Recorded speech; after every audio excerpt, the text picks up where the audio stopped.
You enter into contracts all the time. They're not just something that you sign when you take a job, or when one large company buys off another, or merges with another. You go through them I don't know how many times every day. You go to an Apple store and you ask about the latest iPhone. You ask about its features, capacity, and the colors it's available in.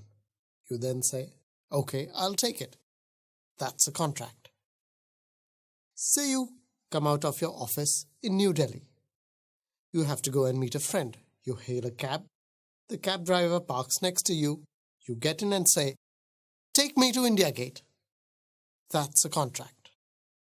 What was understood between you and the driver was that he would take you to India Gate and you would pay him. At the end of the ride, you cannot just say, "Thank you very much," and walk away. Now say you lose your cat. You put an advertisement in the local newspaper.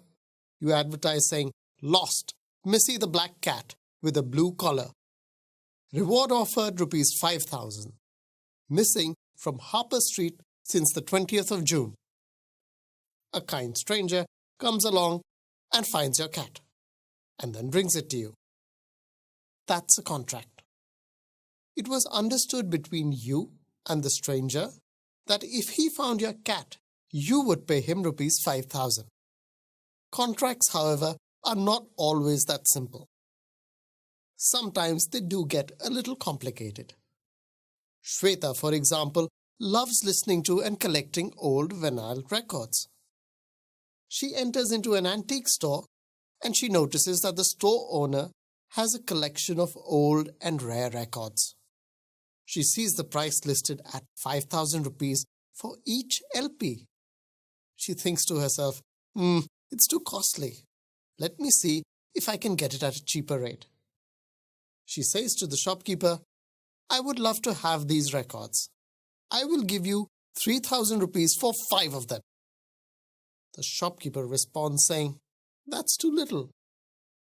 She promptly replies, "Well, I can pay only ₹4,000. Take it or leave it." He then says, "Let me think about it. I'll get back to you. Leave your number here." He has to confirm it with his superior and so on.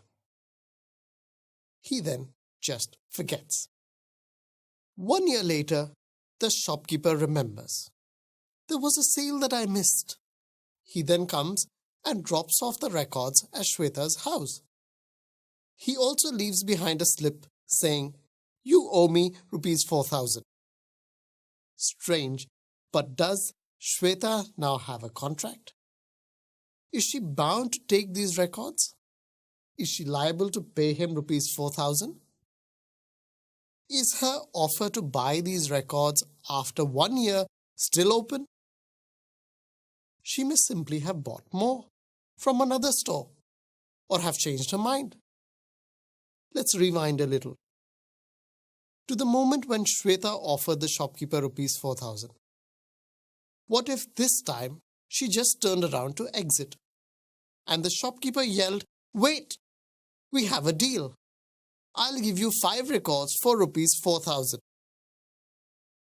Now, then, is there a contract? Take another example. Tim is getting some furniture made for his new house. He saw a fancy oak wood table online. He wants to get the same made. And so he calls his carpenter. The carpenter usually charges him ₹400 per day. He shows the carpenter a picture of the table, explains the size and shape of the table, and then says, "Make it for me as quickly as you can." And soon the table is ready. Tim loves it. And so he pulls out his checkbook and writes a check for ₹6,000. Tim figures 400 a day for 15 days, that's 6,000. But the carpenter says, No, you owe me at the rate of not ₹400, but ₹450. It's more tedious working with an oak wood table than it is with plywood. So now you owe me at the rate of rupees 450 and not rupees 400 a day. Now, does Tim owe the carpenter rupees 450 for each day? Was there a contract between them?